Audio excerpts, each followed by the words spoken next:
You know the Richard Marles story by now. You know about the private flights, and if there's just one we can talk about, just one. It was $16,000 to go from Labor Party activity in Brisbane to watch the Matildas in Sydney to go back again, let alone all of the flights that are apparently more than 70 of them that have gone to Avalon Airport because it's closer to his house. Now remember that you're only supposed to use these sorts of taxpayer-funded things when literally there is not a commercial option available, all right? That's the deal. Now, Bronwyn Bishop, of course, there was a national outrage, and I was part of it.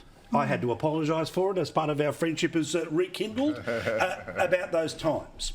Now, you've always said one rule for socialists, one rule for everyone else. This is the exact $5,000 was you and the dreaded chopper. This is $6,000. $16,000, and not even, it's hard to get a whiff of this on television outside of this program, but thankfully, momentum is building. What do you think of Richard Marles and the use of private jets? Well, as I said, one rule for socialists and one rule for everybody else. And it gets worse if you're an elitist socialist, which is Mr Marles. And honestly and truly, the Labor right. He's not a socialist. We are talking about Geelong, same area, and he's using it. I think Ray Hadley had the right expression. It's using it like an Uber. So I repaid it, Mr Marles, because it didn't pass the pub test, because it was within the rules, and you and I were bound by the same rules, presiding officers and ministers. I repaid it. I think you should be doing some repaying. Or will you be like Tony Burke, who took his family to Uluru for $12,000, courtesy of the taxpayer, didn't repay a cent. Took another staffer, who's now his wife, off to Europe. That was $48,000. Any sign of repayment there? No.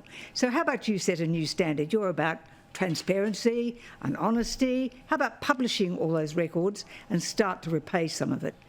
Be like you said you're going to be. Transparency is not a small village in England. It's got a meaning.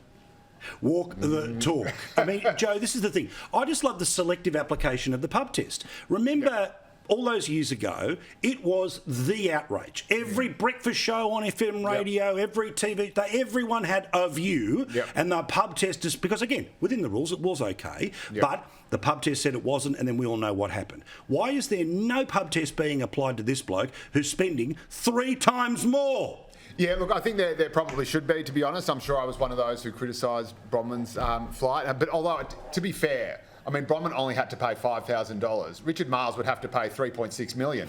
I mean, that's... No, we'll start with 16. We'll start with 16 grand for the Matildas. But I think you do... I mean, I'm sure most of these flights are legit, and when a new government comes in, and if your Defence Minister, you got it. We all know. No, I'm sorry. No. You're not wait. And there were issues with Asia Pacific. We know there was a blitz on all those areas, and we were fighting Chinese influence and everything. So I think that's totally fair enough. But you do have to make sure that you are treating all of this money like the taxpayers, like the people of Australia, not your own, and thinking, you know, this is my entitlement, therefore I'll use it. It's Brisbane to Sydney. It's not the back of Burke. And also the idea that you can sort of do all this and no one will find out is obviously fantasy. But they're trying to do that.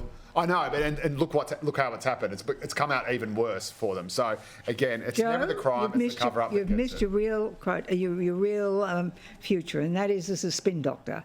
That's a great I'm agreeing with you. No, you're not. He's politely sending. I'm fluent in Joe. He's sending the message. He's sending the message. Fix this. Fix this. I've just said he's not a socialist. He's from the opposite faction from the party. Just because he went to Geelong Grammar, he can still be a socialist. Labor right. He fights socialists. No, he doesn't. No, he doesn't. He's a socialist. He's a collectivist.